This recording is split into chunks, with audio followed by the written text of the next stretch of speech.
Hello friends, कैसे हैं आप सब। स्वागत है आपका हमारे यूट्यूब चैनल पर। और उम्मीद है आपकी तैयारी अच्छी चल रही होगी। इसी क्रम में हम नई वीडियो लेकर आए हैं आपके लिए, जो बहुत ही महत्वपूर्ण टॉपिक है, बहुत ही ज़्यादा। और हर बार भी ये प्रश्न पूछा जाता है, बहुत ही ज़्यादा पूछा जाता है। और यहाँ से प्रश्न बनता ही है, एक क्वेश्चन तो हर लगभग एग्जाम में आ ही जाता है। और आज का हमारा टॉपिक है मौर्य साम्राज्य से संबंधित, और मौर्य साम्राज्य में भी अशोक से संबंधित, और अशोक में अशोक की जो शिलालेख है, ठीक है। और ये आर्ट एंड कल्चर का भी पार्ट है, ठीक है फ्रेंड्स। तो अब हम थोड़ा अशोक के बारे में जान ले। अशोक कौन था। अशोक बिंदुसार का पुत्र था, ठीक है। और बिंदुसार कौन था, चंद्रगुप्त का लड़का, ठीक है फ्रेंड्स। और चंद्रगुप्त का मंत्री कौन था, प्रधानमंत्री चाणक्य, ठीक है फ्रेंड्स। चाणक्य के दो नाम थे, विष्णुगुप्त और कौटिल्य। और उन्हें अर्थशास्त्र पुस्तक लिखी थी, ठीक है फ्रेंड्स। और एक बात और बता दूं मैं यहाँ पर कि जो ये था कि अशोक ये राज्याभिषेक करने से पहले, राज्याभिषेक कब हुआ था इसका, 269 ईसा पूर्व में। इससे पहले उज्जैन का राज्यपाल था, ठीक है फ्रेंड्स। ये यूजीसी नेट में प्रश्न पूछा था कि राज्याभिषेक होने से पहले अशोक कहाँ का राज्यपाल था, तो कहाँ का था, ये उज्जैन का था, ठीक है। और एक कहावत यह है कि इसने अशोक ने अपने 99 भाइयों की हत्या कर दी थी, ठीक है फ्रेंड्स। तो ये किस कहाँ पर उल्लेख है, तो कहाँ पर उल्लेख है इसका, सिंगली अनुश्रुति में, ठीक है फ्रेंड्स।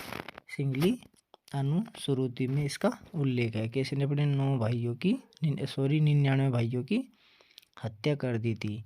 और एक जैन श्रुति है, उसमें है कि बिंदुसार की इच्छा के विरुद्ध ये शासक बन गया था, ठीक है फ्रेंड्स। और इनके जो अभिलेख हैं उनमें इसे क्या कहा गया है, अशोक को देवनाम प्रियदर्शी, ठीक है, कि देवताओं का प्यारा, ये से उपाधि दी गई है। और एक जो महत्वपूर्ण तथ्य यह है कि अशोक जो नाम है उल्लेख, ठीक है फ्रेंड्स, ये 4 अभिलेख में है, मास्की, गुर्जरा, नेट्टूर और उदगोला, ठीक है। और जो इसके शिलालेख है, जैसे मास्की ये कर्नाटक में मिला था, रायचूर में। गुर्जरा दतिया में, दतिया मध्य प्रदेश में है। और निट्टूर कर्नाटक में ही है, ठीक है फ्रेंड। जैसे मास्की और निट्टूर कर्नाटक में है दोनों। और एक हो रहा है कर्नाटक में जो लास्ट है उदयगोलम, ठीक है। ये 4 अभिलेख हैं, शिलालेख है मतलब, जिनमें अशोक नाम है, ठीक है फ्रेंड्स। और पुराणों में अशोक को अशोकवर्धन कहा गया है, क्योंकि यूपी पीसीएस में कई क्वेश्चन ऐसे आए हैं कि पुराणों में उसको क्या कहा गया है, या पुराणों में उसका क्या वर्णन है।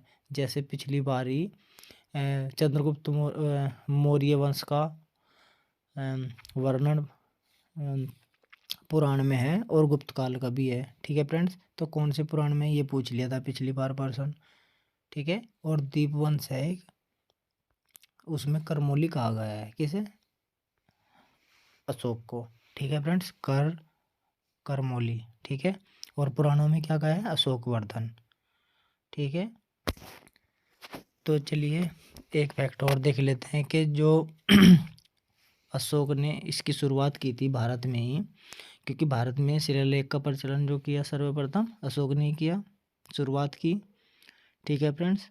और ऐसा वह पहला शासक था जिसने अभिलेखों के द्वारा जनता को संबोधित किया, मतलब अभिलेखों पर जो वो कहना चाहता था उसने अभिलेखों पर कहा जनता के लिए, कि जनता उसे पढ़े, ठीक है।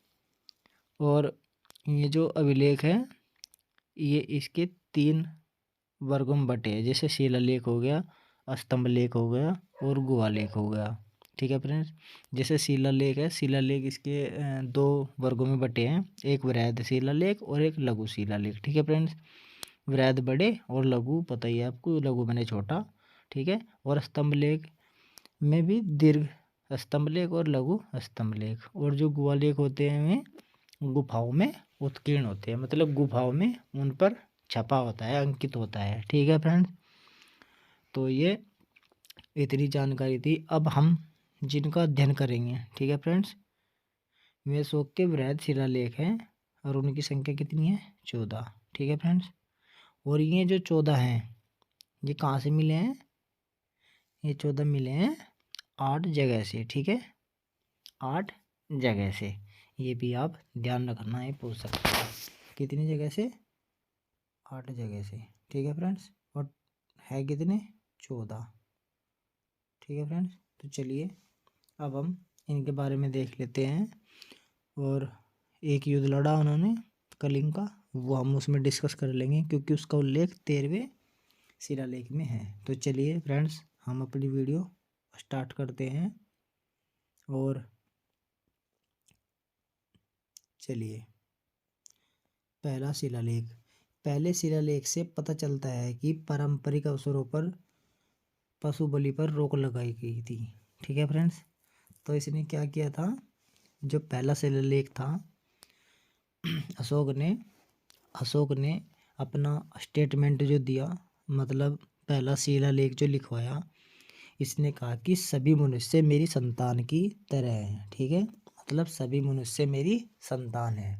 इन्होंने अपने पहले शिलालेख में ये लिखवाया और वो जनता ने पढ़ा, जिससे लोग उनकी तरफ आकर्षित हुए और उनको अपना शासक मानने लगे और उनकी बात मानने लगे। ठीक है, दूसरी बात क्या लिखवाई उन्होंने? पशु बलि की निंदा, मतलब पशु बलि की हत्या पर रोक लगा दी। ठीक है, ये 2 काम पहले शिलालेख में किए गए। ठीक है फ्रेंड्स, अब देखते हैं दूसरा शिलालेख। ठीक है फ्रेंड्स, दूसरा शिलालेख। चलिए, अब दूसरा शिलालेख में क्या है? दूसरे शिलालेख में एक तो पशु चिकित्सा, ठीक है फ्रेंड्स, और दूसरा मानव चिकित्सा। ठीक है फ्रेंड्स, और ये दोनों ही कैसे काम है? लोक कल्याणकारी कार्य है। ठीक है फ्रेंड्स, अब आप ये सोचेंगे पहले में भी पशु है रहा, ठीक है, और मनुष्य है रहा, ठीक है, दोनों है रहे, और दूसरे में भी दोनों ही है रहे। तो दूसरे में भी दोनों ही है रहे, पहले में भी दोनों ही है। पहले में पशु बलि की निंदा, मतलब पशु बलि पर रोक। ठीक है फ्रेंड्स, अब हम इसको कैसे याद करेंगे? अब देखते हैं, पशु मानव चिकित्सा, दोनों की चिकित्सा, लोक कल्याणकारी कार्यों का उल्लेख था। ठीक है फ्रेंड्स, दूसरे अभिलेख में चोल पांड्य चेर की चर्चा की गई। अशोक के शिलालेख में दक्षिणी राज्यों के अंतर्गत सातवाहन का उल्लेख नहीं आया। ठीक है, ये ध्यान रखेंगे किसका उल्लेख नहीं आया। ठीक है, दक्षिणी राज्यों के इसमें चर्चा की गई है। ठीक है, अब पहले हम बात करेंगे लोक कल्याण वाली। ठीक है, अब जब पशु बलि पर निंदा कर दी, मतलब पशु बलि की निंदा करी कि पशु बलि देना बहुत ही गलत कार्य है, अहिंसा का काम है। ठीक है, वे भी जीव है, उनमें भी सांस चलते हैं। ठीक है, वे भी हमारी तरह ही रहते हैं। ठीक है, तो यहाँ पे उन्होंने क्या करा? पशु की चिकित्सा, ठीक है, और मानव की चिकित्सा, दोनों की चिकित्सा, और पहले वाले में भी दोनों की बात कही गई है कि मनुष्य मेरी संतान है, और पशु बलि की निंदा। ठीक है, ये दोनों ही क्या हो गए? कल्याणकारी। ऐसे याद रखोगे ना, ऐसे याद हो जाएगा ना आपके। ठीक है, अब जब ये 2 हो गए, ठीक है, अब इसके अलावा फिर दूसरे में क्या करिए? दक्षिण राज्यों की चर्चा। तो दक्षिणी राज्यों की चर्चा कहाँ पे की गई? दूसरे शिलालेख में। ठीक है, कौन कौन से की? चोल पांड्य चेर की। अब ये ध्यान रखना कि सातवाहन की नहीं की गई है। ठीक है फ्रेंड्स, चलिए अगला देखते हैं, तीसरा अभिलेख। राजकीय अधिकारियों जैसे युक्त, रज्जुक और प्रादेशिक को हर 5 वर्ष का दौरा करने का आदेश का विवरण। ठीक है फ्रेंड्स, क्या है? अब राज्य के अधिकारियों की बात आएगी। ठीक है फ्रेंड्स, और प्रादेशिक को हर 5 वर्ष दौरा करने का आदेश दे दिया। चलिए अब अगले में देखते हैं, नंबर 4 में। ये इम्पोर्टेंट है बहुत। ठीक है, दूसरे वाला। अब चौथा देखते हैं, धर्माचरण के भेरीनाद द्वारा धम्म का उद्घोष। ठीक है फ्रेंड्स, चलिए आगे देखते हैं। और ये अगला जो 5वां है, ये मोस्ट इम्पोर्टेंट है बिल्कुल। ठीक है फ्रेंड्स, जो 5वां है, अब इसमें क्या है? इसमें धम्म महामात्रों की नियुक्ति के विषय में जानकारी मिले है, पहली बात। ठीक है, और मौर्य कालीन समाज की, और सबसे इम्पोर्टेंट जो इसमें है वर्ण व्यवस्था का उल्लेख। ठीक है फ्रेंड्स, अभी पूछ लेगा कि वर्ण व्यवस्था का उल्लेख किस शिलालेख में मिलता है अशोक के, तो किस में मिला है? 5वें में। ठीक है, वर्ण व्यवस्था में कितने थे आदमी, कितने वर्ग थे? 4। ठीक है, और क्योंकि चौथा हमारा क्या है, संबंधित है धर्म चारण से, तो चौथे में कुछ भी नहीं हो रहा, तो अगले में 5वें में ही है। ठीक है, तो हमें वर्ण व्यवस्था का ध्यान रखना। ठीक है, 5 शिलालेख है ये, और धर्म महामात्रों की नियुक्ति के संबंध में और मौर्यकालीन समाज के बारे में इसमें कहा गया है। ठीक है फ्रेंड्स, अगला देखते हैं छठा, और ये भी काफ़ी इम्पोर्टेंट है। ठीक है, छठा, आत्मनियंत्रण की शिक्षा। आम जनता किसी भी समय सजा राजा से मिल सकती है। ठीक है, इसमें क्या है? आत्मनियंत्रण की शिक्षा, और इसमें छूट है कि आम जनता किसी भी समय राजा से मिल सकती है। ठीक है, उस पर कोई रोक नहीं है। ठीक है, और ये भी इम्पोर्टेंट है 7वां भी, सभी संप्रदायों के लिए सहिष्णुता की बात। ठीक है फ्रेंड्स, मतलब कि किसी भी धर्म को हम ऊंच नीच नहीं मानेंगे, सभी धर्म हमारे लिए समान है। ठीक है, मतलब सभी संप्रदायों के लिए सहिष्णुता की बात कही गई है। ठीक है फ्रेंड्स, चलिए 8वां भी देख लेते हैं, सम्राट की धर्म यात्रा और बोध गया के भ्रमण का उल्लेख। ठीक है, जितनी भी उन्होंने यात्रा करी तो में अभिलेख 8 में है, जो उनका शिलालेख है। ठीक है, चलिए अगला देखते हैं 9वां, धम्म समारोह की चर्चा। ठीक है फ्रेंड्स, और सच्ची भेंट और शिष्टाचार का उल्लेख। ठीक है फ्रेंड्स, चलिए अगला देखते हैं, और ये 10वां खास है, इसमें अशोक के आदेश दिया है कि राजा व उच्च अधिकारी हमेशा प्रजा के हित में सोचेंगे। ठीक है, 10वें में। ठीक है, और इसमें क्या करा, ख्याति और गौरव की निंदा की गई है।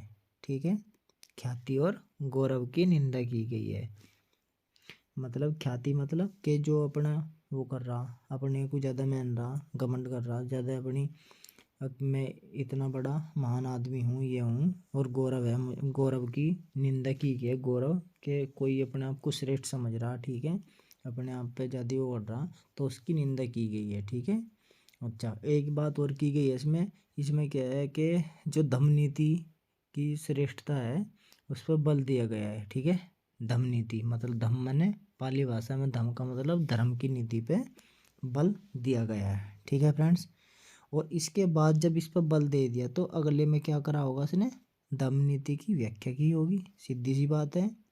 ठीक है फ्रेंड्स, तो चलिए हम अब आगे देख लेते हैं, जो बाकी बचे हैं 3, और 12वां देख लेते हैं। ये भी मोस्ट इम्पोर्टेंट है, मोस्ट इम्पोर्टेंट क्यों, ये इसलिए यहाँ पर स्त्री महामात्र की चर्चा है। ठीक है, और धार्मिक समन्वय है। ठीक है फ्रेंड्स, 12वां इसलिए इम्पोर्टेंट है, यहाँ पे स्त्री की बात आई है। ठीक है, स्त्री महामात्र की चर्चा कहाँ पे है, 12वें में, और ये प्रश्न कई बार पूछा गया है। ठीक है फ्रेंड्स, काफ़ी बार, और ये भी अगला भी बहुत इम्पोर्टेंट है, क्यों, क्योंकि ये 13वां शिलालेख है, कलिंग युद्ध व पड़ोसी राज्यों का वर्णन है। यहाँ पर एक युद्ध लड़ा था इसने, कलिंग युद्ध।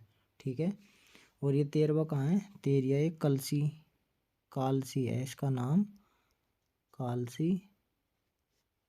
इस 13वें शिलालेख का नाम ये उत्तराखंड में है, कहाँ सी है, उत्तराखंड में। ठीक है, उत्तराखंड देहरादून में है मतलब। ठीक है फ्रेंड्स, और कलिंग युद्ध। ठीक है, अब यदि ये पूछे कि कलिंग युद्ध कब हुआ था, अभी बताता, 261 ईसा पूर्व में कलिंग पे अशोक ने आक्रमण किया, और कलिंग की राजधानी थी तोसली। ठीक है, उस पर अधिकार कर लिया से जीत के, और ये वर्तमान में कलिंग कहाँ सी है, उड़ीसा में। ठीक है, उड़ीसा में दक्षिणी भाग में स्थित है। ठीक है, ये भी पता ही होगा आपने, और वहां से इतना नरसंहार हुआ कि विचलित हो गए, युद्ध की नीति को सदा के लिए त्याग दिया। ठीक है, और उन्होंने क्या अपनाया, बौद्ध धर्म।